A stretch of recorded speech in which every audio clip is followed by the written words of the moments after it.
वावहै। ओम शांति शांति शांति। ओम गुरुर्ब्रह्मा गुरुर्विष्णु गुरुर्देवो महेश्वरः गुरु साक्षात् परब्रह्म तस्मै श्री गुरवे नमः। समस्त जन कल्याणे निरतं करुणामयं नमामि चिन्मयं देवं सद्गुरुं ब्रह्मविद्वरम्। ओम पार्थाय प्रतिबोधितां भगवता नारायणेन स्वयं व्यासेन ग्रथितां पुराणमुनिना मध्ये महाभारतम् अद्वैतामृतवर्षिणीं भगवतीम् अष्टादशाध्यायिनीम् अम्ब त्वामनुसन्दधामि भगवद्गीते भवद्वेषिणीम्। यं ब्रह्मा वरुणेन्द्ररुद्रमरुतः स्तुन्वन्ति दिव्यैस्तवैः वेदैः साङ्गपदक्रमोपनिषदैः गायन्ति यं सामगाः। ज्ञानावस्थिततद्गतेन मनसा पश्यन्ति यं योगिनः यस्यान्तं न विदुःसुरासुरगणाः। देवाय तस्मै नमः। देवाय तस्मै नमः।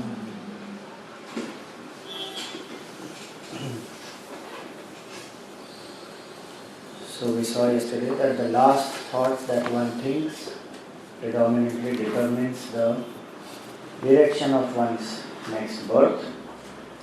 And the Lord also spoke about constantly being able to practice Abhyasa Yoga. And He said, Ma manusmara yudhyacha. Remember me and do the duties. So two choices we had ended yesterday with is either one can think of the name of the Lord or form or the leelas etc., which is the Saguna Sakara Bhakti,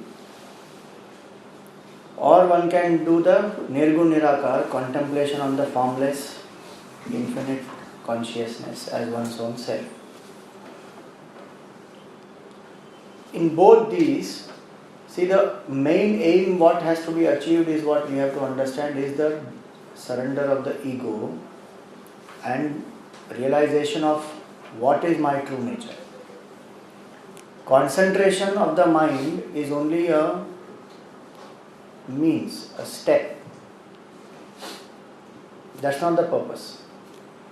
Concentration is not the purpose and thoughtlessness also is not the purpose. So while there are many other support systems available, like breath, or a dot on the wall, or the tip of the flame of a candle, so many different available, they help to increase concentration.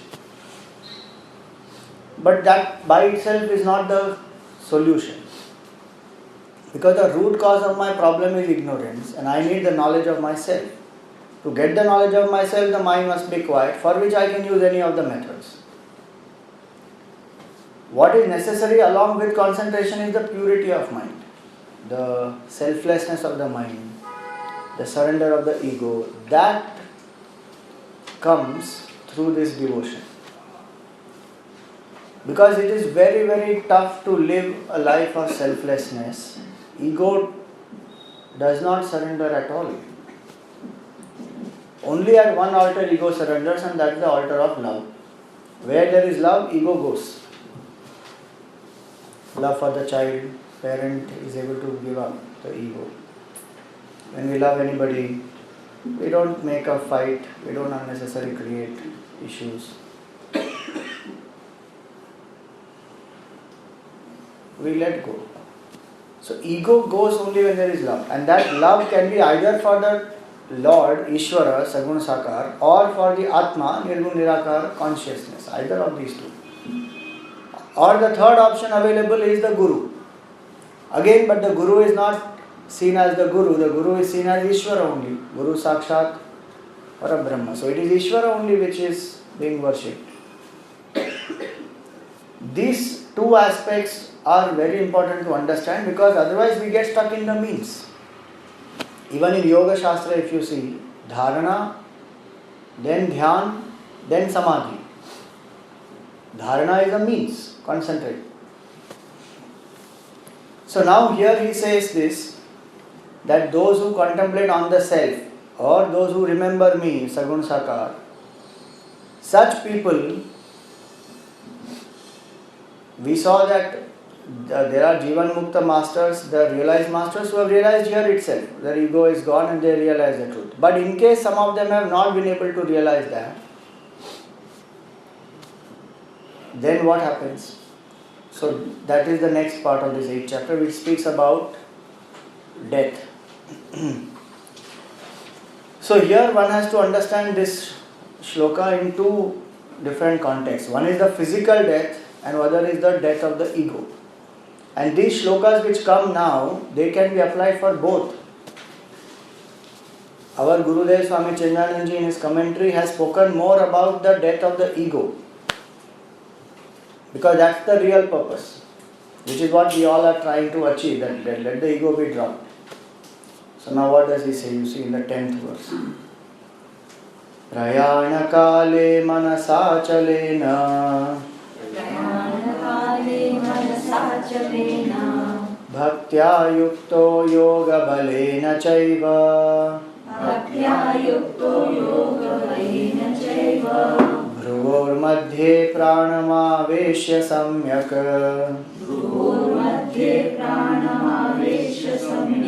Satam param purusham upaiti divyam. So the word prayana kale. Prayan means to go while departing. So departing from what? One is the physical body. When we depart, what departs from the physical body? Subtle body, causal body departs from the physical body, which means our mind, means all our emotions, intellect, all the thoughts, desires, and the subtle impressions, vasanas. The pranic energy ejects out of the body along with these. So only the gross body is dropped. 17 items we take forward with us. 5 senses of knowledge, 5 senses of action, 5 pranas, mind, intellect. These are 17. Plus the vasanas, 18. These 18 items go out from the body when the body drops. Colloquially we say khali haath aaye, khali haath jayenge. We come loaded and we go even more loaded. So prayana kale is at the time of death, physical death. First we take the scenario of physical death, then we'll go to the death of the ego. Now what is said here at the time of physical death, this is the method to exit the body consciously. This shloka and another 2 more will come. They all, how to exit the body consciously, and see what he says. Prayana kale manasa achalena, with a mind which is single pointed, bhaktya yukto, which has so much of devotion for the Lord, and yoga balena chaiva, by the practice which one has done consistently every day, there is a certain inner bulk, inner strength that comes to drop the body, saying, yes, I am not this. Most of the people die and are born. Most of us are born and we die like victims. In birth also we are a victim, in life also we are a victim, death also we are a victim. Victim of what? Our own karma, our own ego and desires. Because of some karma, I am forced into one body to exhaust that karma. Then I live here, again creating more desires. And then I die also helplessly when that karma gets over. But here is a yogi who consciously can exit out of the body because of this yoga bala.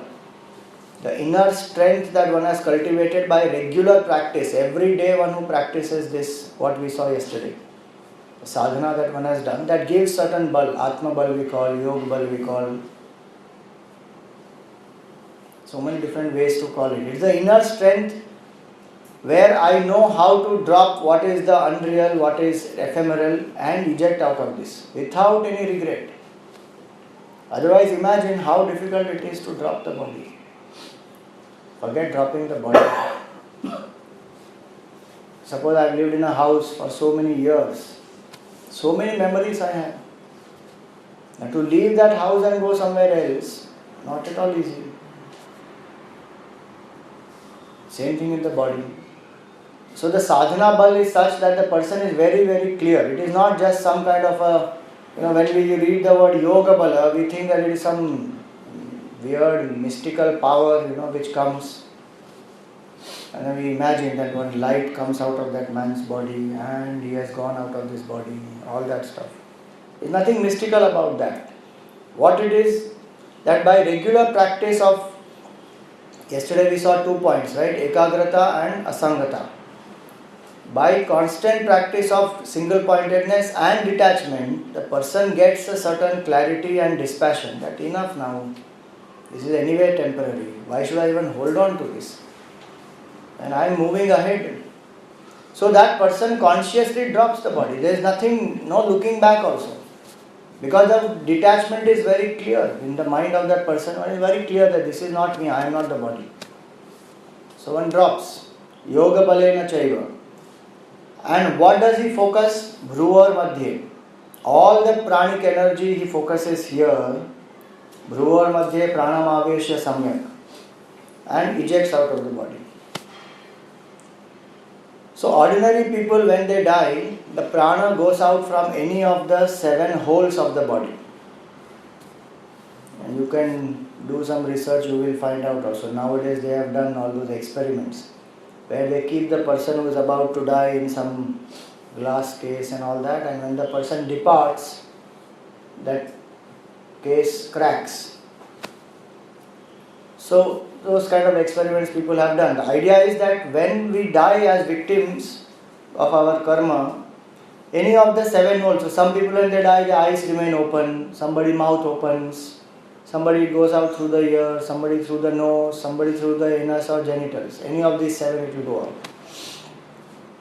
But for a yogi, the yogi exists from the top of the head, which in Yoga Shastra they call as Sahasrara Chakra. That person has reached here and exiting is from this Brahmarandra. Sahasrara Chakra is the 7th chakra. Brahmarandra is from the top of the head. One goes out. That person doesn't come back. This is in case of those great masters, Jivan Mukta Purushas. They just exit the body, they don't come back at all. If they want to, they can, but they don't. Sometimes they do also come back. Some great masters, they take birth again to help the other people. But they don't have a personal agenda to fulfill that. I want to enjoy this or fulfill this desire. Nothing. They already fulfilled. Many don't come back.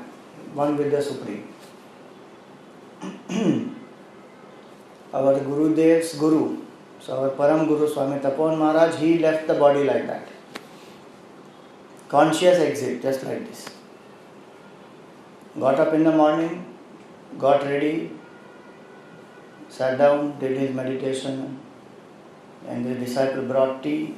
He took 1 sip of tea or coffee, some one of the things he brought, 1 sip, gave it to him.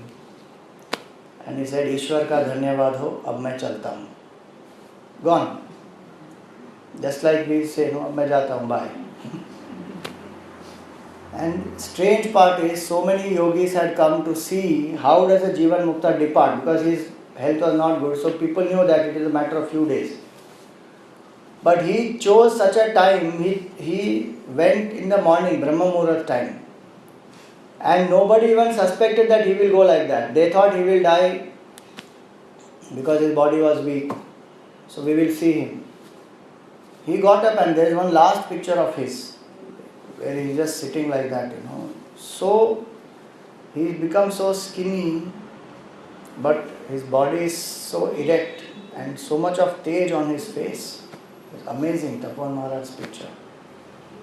And he went out of the body. So many of them had come to see him there.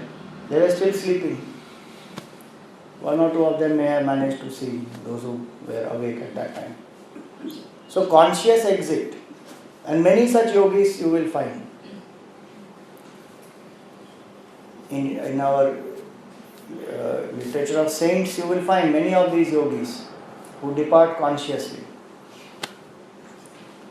So one is this, actually consciously how to depart from the body. And this is possible. The whole spiritual life, actually, if we have to summarize in 2 words, it is conscious living. It's only that much. Our whole life is so unconscious. We are not, even if we are eating, talking, walking, we are as though in sleep. We are not conscious. Meaning we don't know who we are. This author Eknath Easwaran, he says that it is like somnambulism. Somnambulist is somebody who walks in the sleep. He says all of us are like that, somnambulists. We are walking, interacting. We have no idea only who we are. So consciously how to live, consciously how to exit is what spirituality tells us. And such people, how are they able to do? Because of these 2 main words, bhaktya yukto yoga balena chaiva. Because they have deep devotion and because they have that strength born out of practice and detachment. So no attachment at all. The pain at the time of the exit of the body and the conflict will be only proportional to the attachment that we have. I am not talking about accidental death and all that. That time there is no time to experience already. It's a sudden shock. But then that continues in the mind of that person, and that's why there is so much of struggle after the dropping of the body in such cases. So in any case, whether the death is gradual or death is sudden, if the attachment to the body is there, that will linger on. And that's why those rituals etc. are done 16 days, 13 days etc. The idea is that it will not be so easy for the mind to just drop the body and move on to the next phase of one's evolution. So it will keep getting attached. So the thoughts will keep coming to about the body. Just like when we are, sometimes if we are exhausted, we have done a lot of hard work through the day, that work keeps coming to our mind. Or we have enjoyed some place very nicely and we have come back, the mind is still there. So thought-wise the attachment continues and the person does not accept. So this yoga bala is the practice of detachment and concentration, and that one who has done in one's life, that person's exit will be smooth and the transition to the next phase, if at all any, that will also be smooth. If the person is realized, no problem. If the person is not realized, still there is some transition has to happen, some more birth has to be taken or some higher planes of evolution one has to live. Those one will continue. Without attachment, one will do that faster. For other people, it will be a struggle. So one is this, the physical death, and how one departs, and how one can do that consciously. Second is the same words can be applied even in meditation for the death of the ego. That prayana kale manasa achalena, meaning when I want to depart from this plane of consciousness, meaning this attachment to this body and the mind and the intellect, to my own true self, that is the journey I am taking. Then same thing I have to do with complete focus. When I meditate, I focus here, think of the Lord or think of the self, withdraw all the senses and the pranas and single pointedly think about the Lord or the self. And it is not a mechanical thought, it is a thought which is propelled by love, devotion. That devotion, when it is there in our heart, that makes all the difference in life. Why does our mind wander so much? Because devotion is not there. whatever we love, really speaking, there the mind does not have any scope of wandering at all. And that's why bhakti is such an important aspect of one's life. Even if we try so many different methods of concentration, after some time again the mind wanders.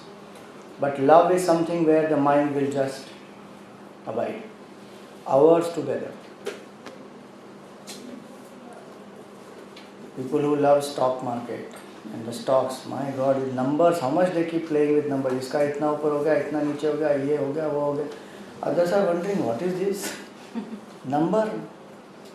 But that person is in love with that. So the mind abides in that.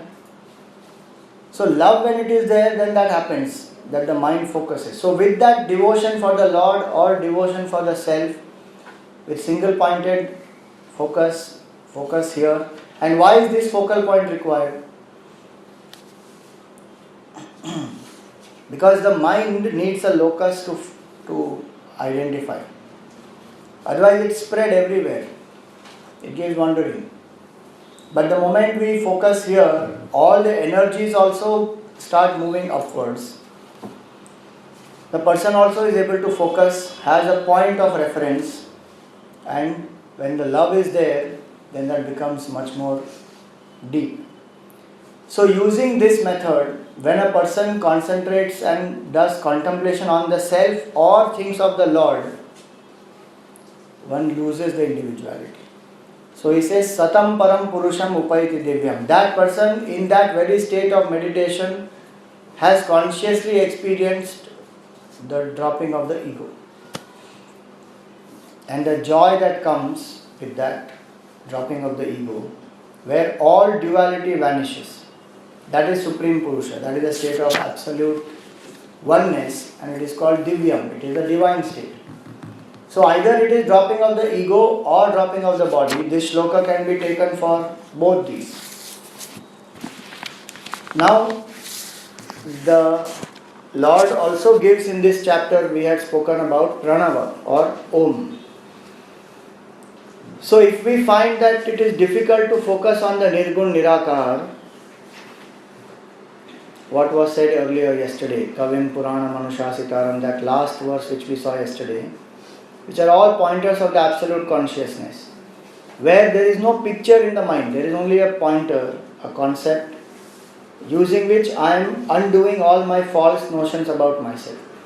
If we find this very difficult, and at the same time our temperament is not to identify with Saguna Sakar Bhakti, then the Lord gives the third option, which is the option of Omkar. So this Omkar Upasana is Nirgun Sakar Upasana. Meaning, Om has a form, but it does not have qualities.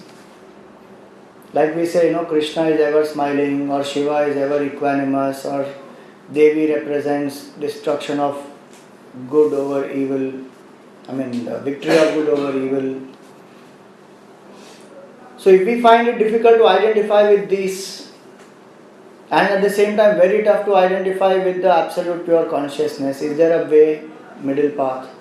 So this Omkar is like that. It has a form, but it does not have qualities, and the form is to be considered not as Om, as one symbol or alphabet, but it is to be considered as the Supreme, the cause from which the whole universe arises, stays, and into which it goes back. That state of supreme consciousness is indicated by that single syllable Om. So we don't consider it as some inert syllable, but we consider it as the manifestation of the Supreme itself. So that he says in the 11th verse, Yad Aksharam Veda Vido Vadanti, that imperishable which the knowers of the Vedas, they speak about it. Vishanti Yad Yatayo Vitaragaha, that state which is entered by the great self-controlled seekers who have not only self-control but who also have great detachment. Yadichanto Brahmacharyam Charanti, and desiring that state of oneness with the Supreme, they follow Brahmacharya, meaning they follow complete self-control. where they don't dissipate the energy in any type of sense indulgence. Tatte padam samgrahena pravachye. That supreme state is what I am going to tell you, and which this is a shloka which is inspired from this Kathopanishad. So this is similar shloka which is there in the Kathopanishad, chapter 2, verse number 15, where the indication is of Omkar. So this shloka directly does not say about Om in the words, but the indication is towards that Om. That you can use this Om, and as we are chanting Om, in the beginning it can be only a pointer to concentrate the mind and have that bhavana that this is the Lord. As one goes deeper, one understands that Om is A, U and Ma. So A is representing the waking state, U is the dream state, Ma is the deep sleep state. And the silence between the two Oms is the fourth state, which is our true nature. So before there is silence, during the Om chanting also there is silence, afterwards also there is silence. That pure silence is my nature as consciousness. So keeping this Vedantic meaning in mind, when I do Omkar Upasana, then the same state one will reach of that Supreme Purusha. So three parts we have seen now. One is Sagun Sakar, name, form, Leela, attribute, Gun, etc. Second is Nirgun Sakar, which is Omkar. And third is complete Nirgun and Nirakar, which is pure consciousness. All the three, remember, are same consciousness only. But the medium which we are using is according to our temperament. It is not that anyone is greater or anyone is lesser. It's just the medium which is to be used according to my temperament, and I should be able to just use that medium. If one says, no, ye to Sagun Sakar wala hai, this is I am Nirgun Nirakar, that is unnecessary ego, which is what we have to give up. So having said this, in the 12th verse also he repeats the same thing. Sarvadvarani samyamya. All the senses when one has withdrawn. Mano vriddhi nirudhyacha. When the emotions are also controlled. Murdhyadha atmana pranam. And the pranas are fixed here. Asthito yoga dharana. That person who regularly meditates in this way will attain the death of the ego. And only this person who has been regularly meditating this way can do this even at the time of physical death. See, it will not happen otherwise. If we suddenly try that only at the time of death, focus here, one will be agitated. Nothing is happening. Focus only not happening. In meditation, you try. One of the first steps in meditation we say is visualize a circle of white light here. And it's not easy. Some people are able to do, some people can't do. It's very difficult. But slowly it comes. And as one progresses, one will even feel a physical sensation here. The mind is getting focused there. So it will come only by practice. That's why he kept on saying about Abhyasa Yoga. Every day one has to practice. If we go by very strict spiritual principles, even one day of practice which one has missed, to that much extent one's capacity to focus becomes lesser. But going by the purest principles of spirituality, it will be like that. That every day I have to practice, because the mind is just like that example is given of the razor, The barber uses a razor. That razor has to be made sharp every day. If one leaves it, the sharpness of that will go. It becomes blunt. It becomes rusted. Same thing happens to the mind. Because one slip, one day we say, no, today it's okay, I don't do. Then mind has got that opportunity. The next day also it says, yeah, today also it's okay. Yesterday I did something, nothing happened, so today also. And we don't even realize that the mind is becoming grosser and grosser and grosser. So, going by strict spiritual principles, every day one has to practice without any compromise. But if that is very tough, one has to balance it out 5 days a month, 5 days a week. Try. So, Abhyasa Yoga. Now, having said this, how to exit the body consciously, etc., in the 13th shloka, he actually mentions Om. In the earlier one, he indicated, 13th one, he actually mentions Om. Om iti ekaksharam brahma vyaharan mam anusmaran. At one single syllable Brahman, whoever remembers and whoever chants, yaprayati tyajan deham, when that person departs, dropping the body or body identification, sayati paramam gatim, that person will attain the supreme state. So if I can't remember anything else at that time, I can just remember Om.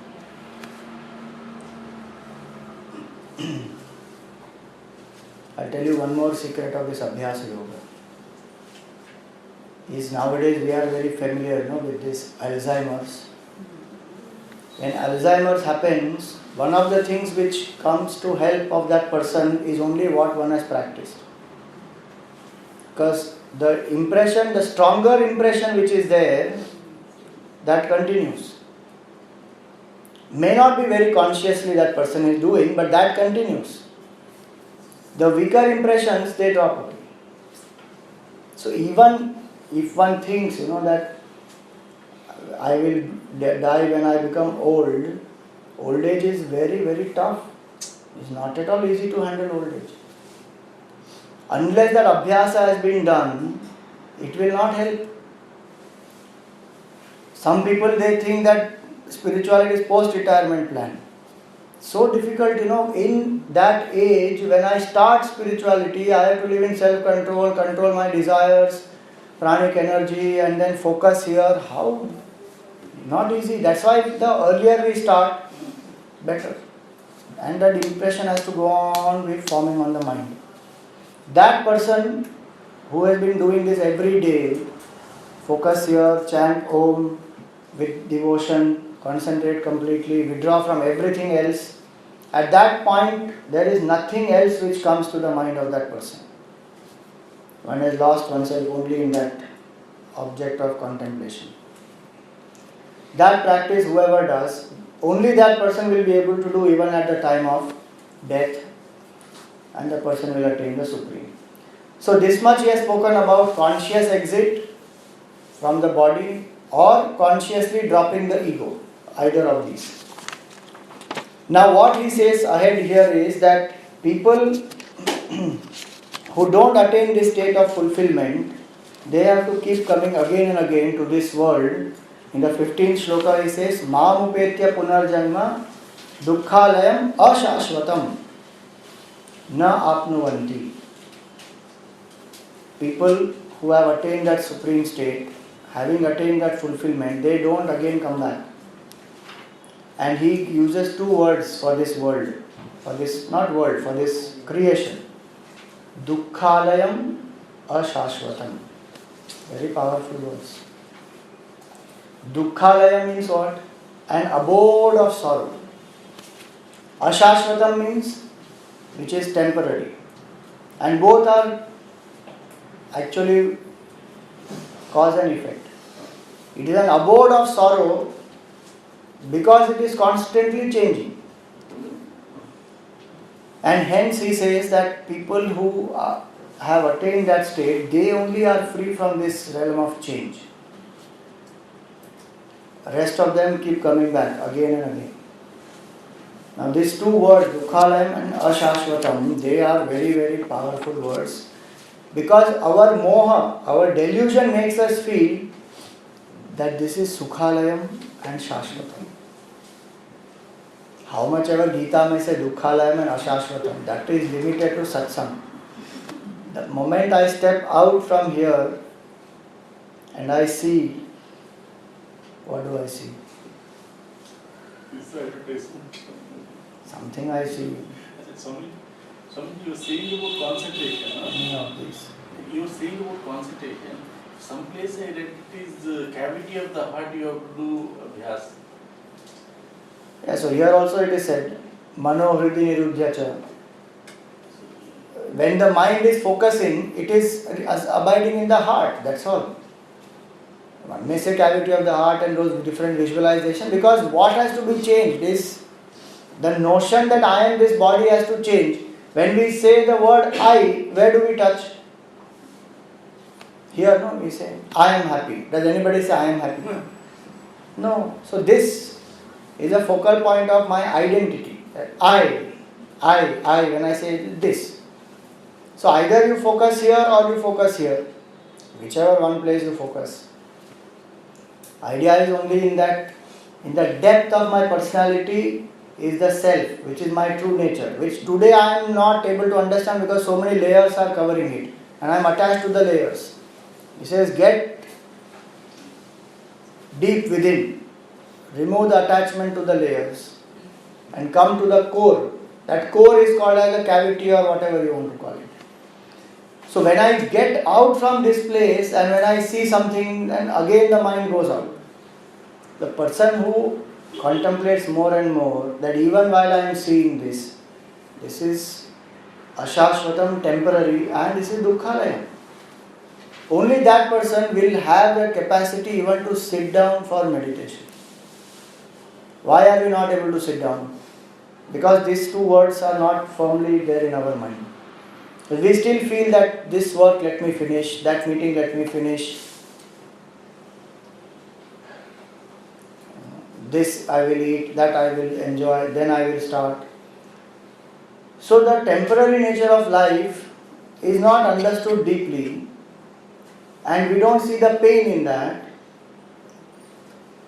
So we postpone our spiritual practice.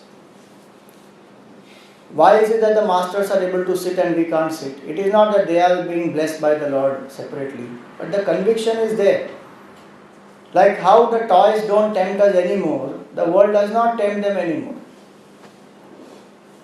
There's one Mahatma, when somebody went to that person and said, I have been practicing spirituality for so long, why is it that I still don't realize the truth? And then Mahatma said, it is because you have not yet seen enough pain in your life. You just think about it. Why did he say that? Because the person who has seen pain either can become bitter or can completely think about it, reflect and understand that this world is dukkhalayam only. Every pleasure, now I am going to talk a little more strongly. If you like it, you like it. You don't like it, sorry. But I am doing my reflection. Every pleasure is pain in disguise, nothing else. If a person understands that very clearly, the dukkhalayam ashashvatam is understood. Every pleasure is pain in disguise. And Gautam Buddha realized it and he said this, that every pleasure is nothing but pain in disguise. It is only postponed sorrow. Right now it is temporary pleasure I am enjoying. After some time there will be a craving for it. Now that craving is agitation, it is sorrow. There will be a dependency, again that is sorrow. For that I will compromise, there will be fear, again that is sorrow. Continuously it will happen.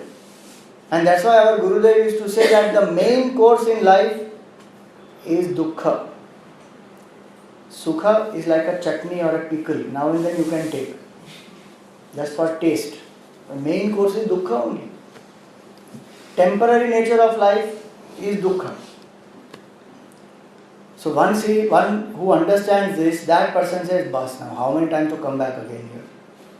That person is free. And who is free? Only the person who knows the absolute self. Nobody else is free. So in the next shloka he says, Abrahma bhuvanal loka punaravarti norjuna. So here is a description of 7 levels of consciousness. Abrahma bhuvanal loka. From this world, meaning this bhu, till Brahma loka, there are 7 higher realms of consciousness.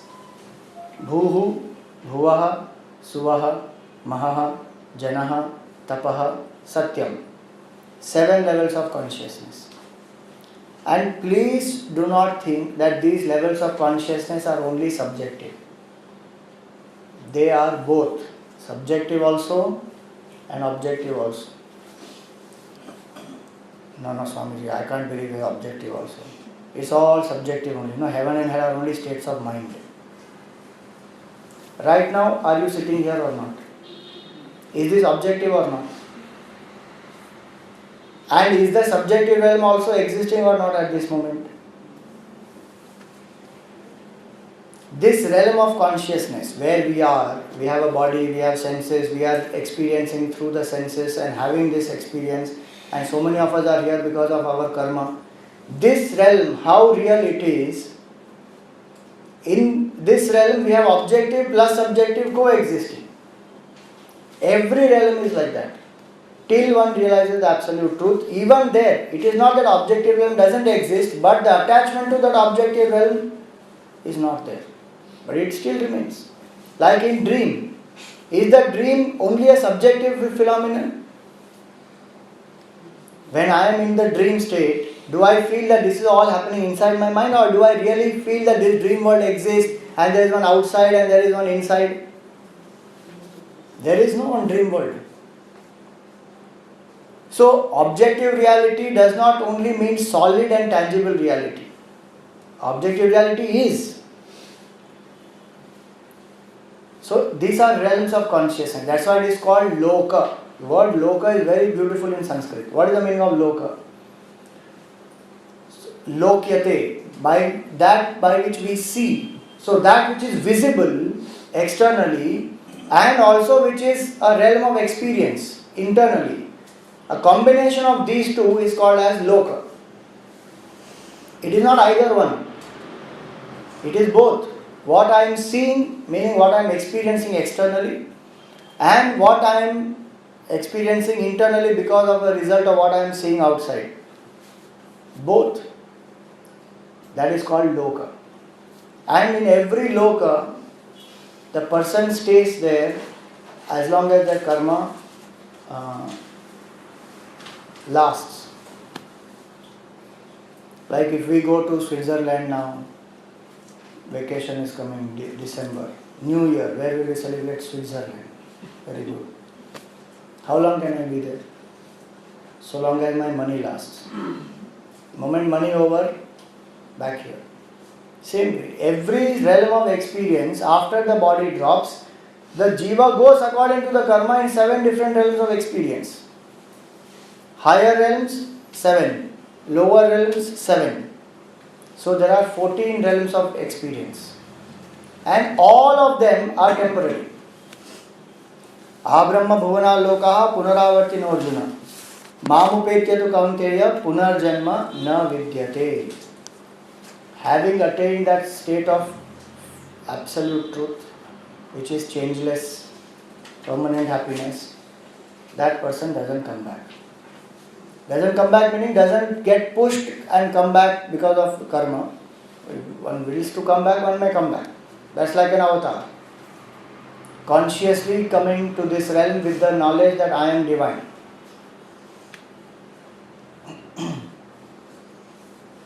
Why this shloka is given here? There are many reasons for that shloka to be here. So that we know that no matter how much karma we do, we can enjoy higher realms of existence, but ultimately again it is temporary only. Ultimately one has to know the absolute truth. Till then there is no freedom. Freedom is not in being in some loka with some god. Freedom is not that, I will never come back to the earth, I will keep enjoying in the heavens. None of that. Those are initial levels which are like a carrot to somebody who wants to follow spirituality. But essence of spirituality is know the self and get out of the realm of temporary existence. So here now, he not only explains that there are these 7 worlds up, 7 worlds below, but he also says that the concept of time in these 7 realms is different.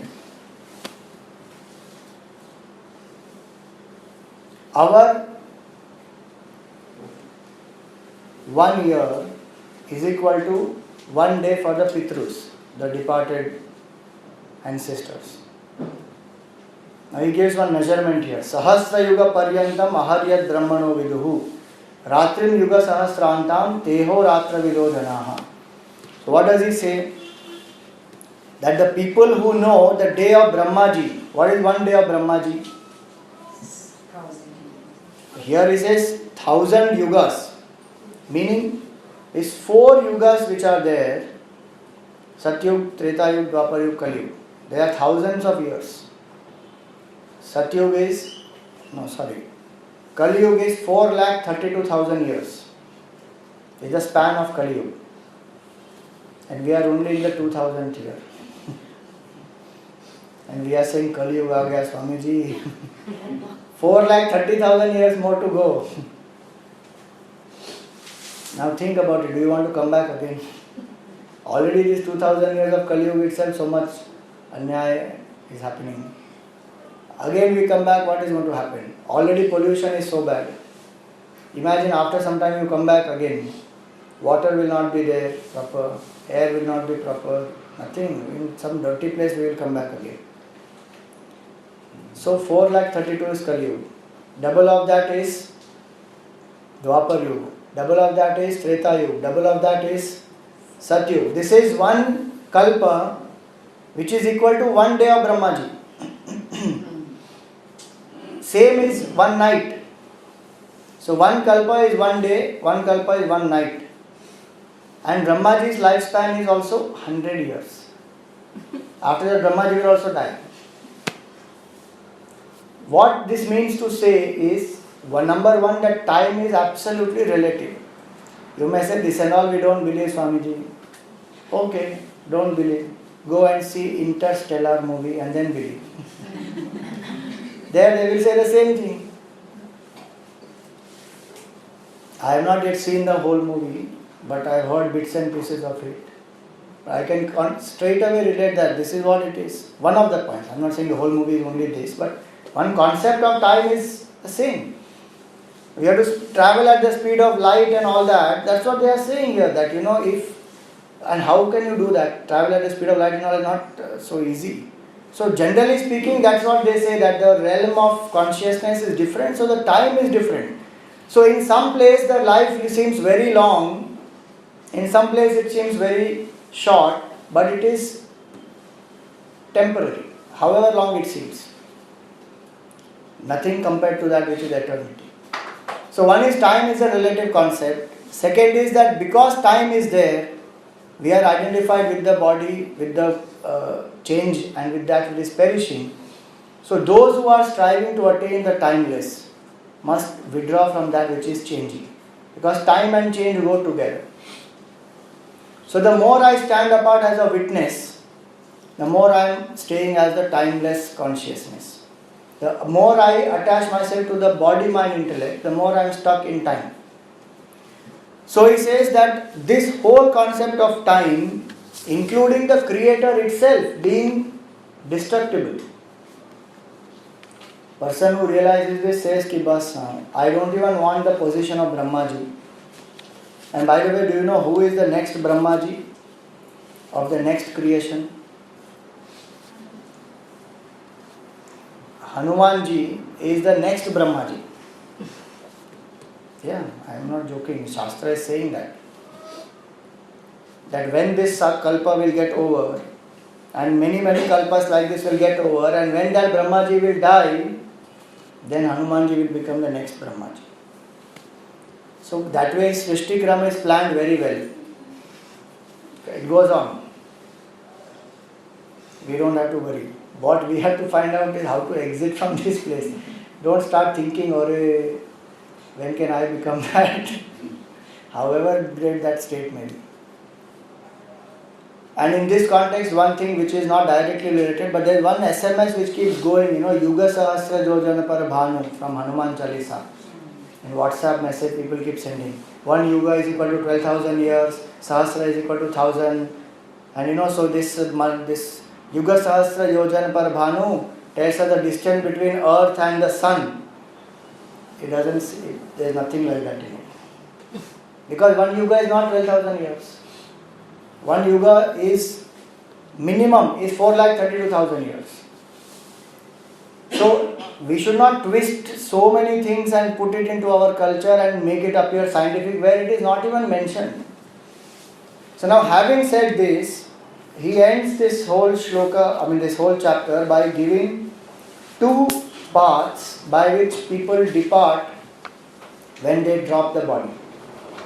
One is called the path of the sun, another is called the path of the moon. So Surya Gati and Chandra Gati. So it is also called in other way as the path of the Deva, that is Devayana, meaning one who will attain Krama Mukti, and Pitrayana, meaning the path of the ancestors. Now what is the significance of this we will see. So when the body drops, if that person, you see the place, the time when the person drops the body has a certain impact on people who are not yet established in that truth. So why do they say Kashi kahata mukti, Kashi marata mukti kahata? Like that they say, that if you die in Kashi you get mukti. The place has a significance. It's not only Kashi, any divine place you go there.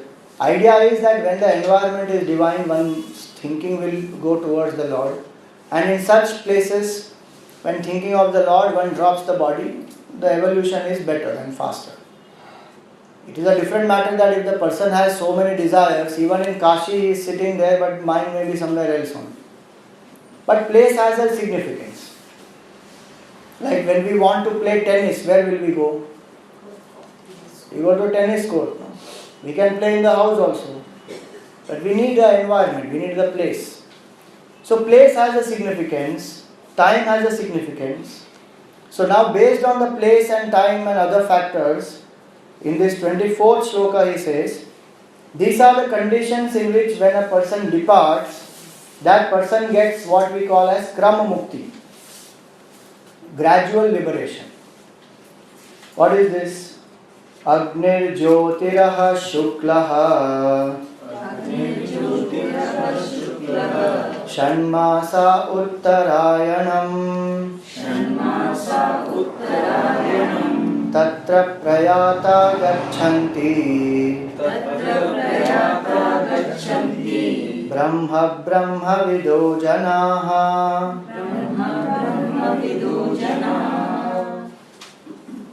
So here it is said that these are the people who consciously when they exit the body or in these circumstances when they drop the body. What are these? Agni, when there is fire. Jyoti, when there is light, meaning in the daytime. Shuklaha, in the bright fortnight of the month. Shanmasa Uttarayanam, and in the 6 months of the northern solstice. When the sun is in the Uttarayan time, generally from this Sankranti onwards it happens, 6 months. Tatra Prayata Gachanti, Brahma Brahma Vido Janaha.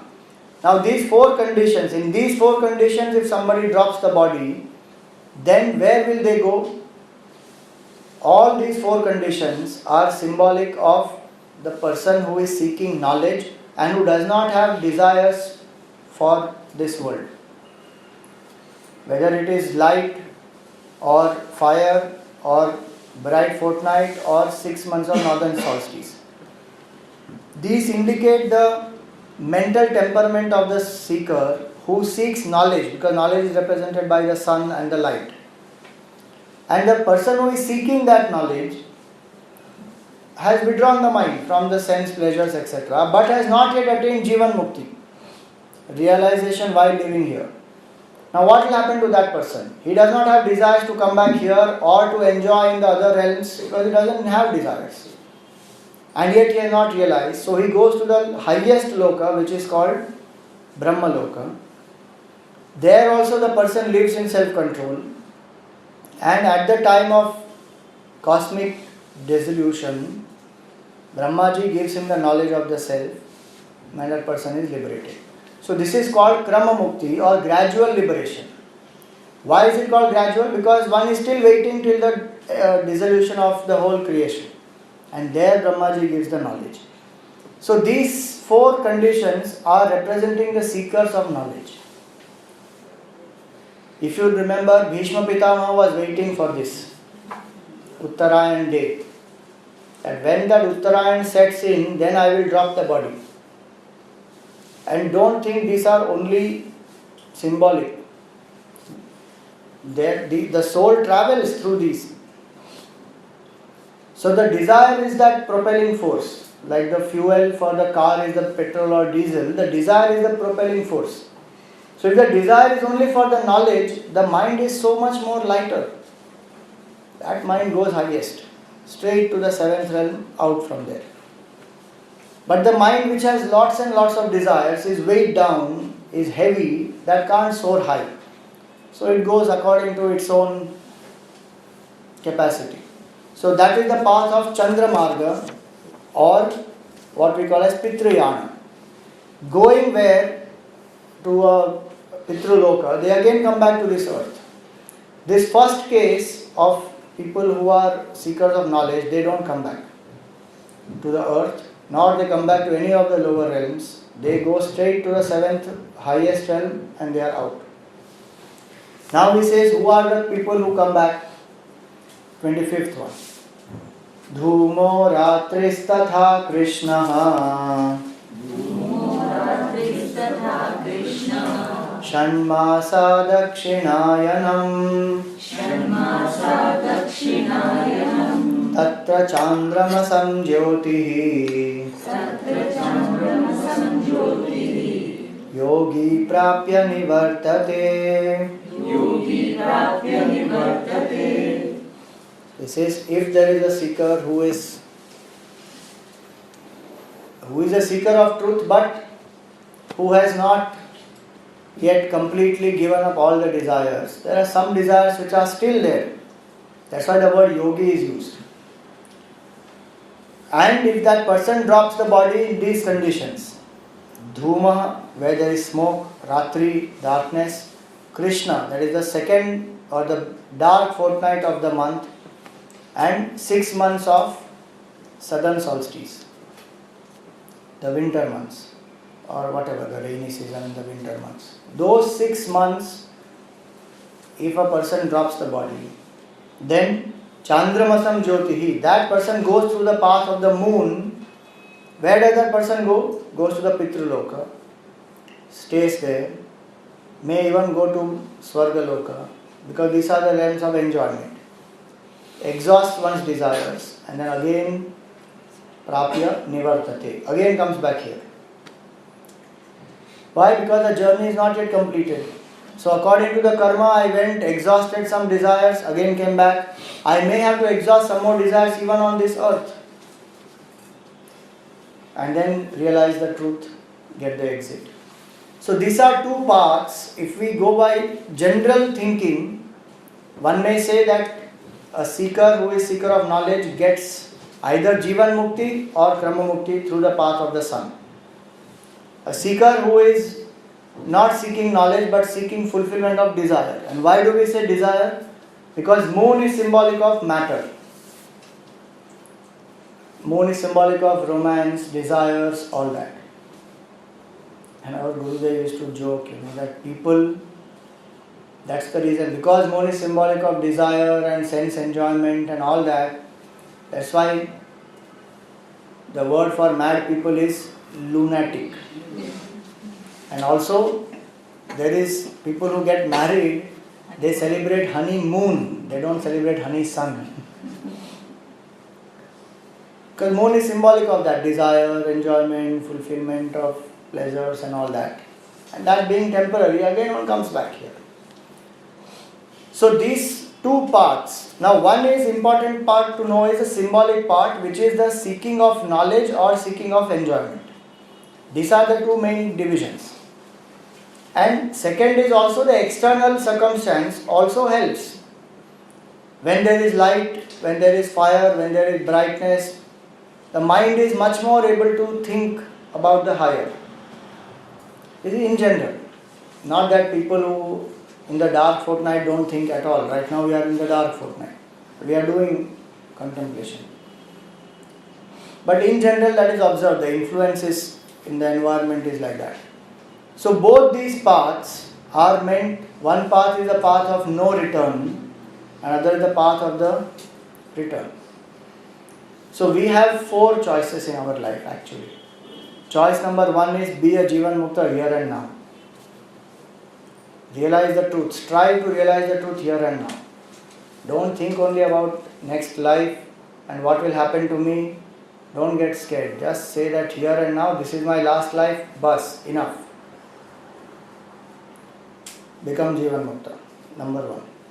If I can't become Jivan Mukta, go by the Surya Marga to the Brahma Lok. Develop enough dispassion that I don't have to come back here. Get Krama Mukti. Exit from Brahma Lok. That is option number 2. Option number 3 is continue to strive for knowledge, but there may be some desires for which I may have to go up somewhere to some realms where I enjoy and I again come back to this earth and then I strive and get Jivan Mukti or Krama Mukti. And option number 4 is an option which is not even given here. It is the ordinary option where people are just born and they die. They don't even know that there is a possibility of exit. They are just born, they enjoy, they die, again born, enjoy, die. The cycle goes on. Punarapi Jananam, Punarapi Maranam. Round, one goes. So these 2 gatis, he says, these are eternal. Shukla Krishna gati yete jagate shashvate mate. These are eternally there. It is only up to us that what do we want to choose. Even when we are trying to achieve that realization, we should always know that the number of people who are trying to achieve that realization will be very, very few people. Majority will be only the people who will fulfill the desire. And there is no condemnation of those people. It's just the evolution part. That one has not yet awakened one's discrimination. That's all. Both are consciously or unconsciously seeking the same. So once we know this, that these are the 4 options, in life, while meditating, if I can drop my ego here and now, that is the best thing to do. Attempt that. That is called Jivan Mukti. And if that is not possible, I am striving sincerely, but if that is not possible, I should also know what is the next best option. And please remember, this knowledge that we are getting right now, when we get it deep into our mind, this knowledge continues with us even after death. Because remember what we said in the beginning, mind comes with us. And our future realm of existence and the experience is determined by our knowledge. Just like, suppose I go from here to America, new land, I don't know anything, whatever I have known about it, will it not help me there? It's a different matter that I will be able to even ask somebody, find out and make myself comfortable and do whatever I need to do. But beforehand, will I not prepare? This is one preparation for death. Either death of the ego, or if death of the ego doesn't happen, I should be very clear. Now if this has not happened, what is the next option? We always keep backup plan. Yesterday we were discussing school admission, we keep backup plan. If not in this school, then this. If this. We keep everywhere backup plan. What is my backup plan for not realizing the truth? Swami ji, ये तो पता ही नहीं था. इसके लिए backup plan रखना पड़ता है. We have to, because what will happen after death? You just think, am I going to just become non-existent? No. Just the body will drop, that's all. Everything else continues. So the Upanishad actually says, Yatha karma yatha shrutam. As per my karma and as per my knowledge will be the state of my experience after I die. Even now while I am living, it is according to my karma and knowledge only. The same continues even after death. And so the chapter concludes where the Lord says that a person who is striving to be a yogi, who is striving to unite the mind with the self, that person attains the benefit of everything else in this world. Everything else is only a means to make me realize oneness with the Lord or the self. So the last verse he says, Vedeshu Yagneshu Tapassu Chaiva.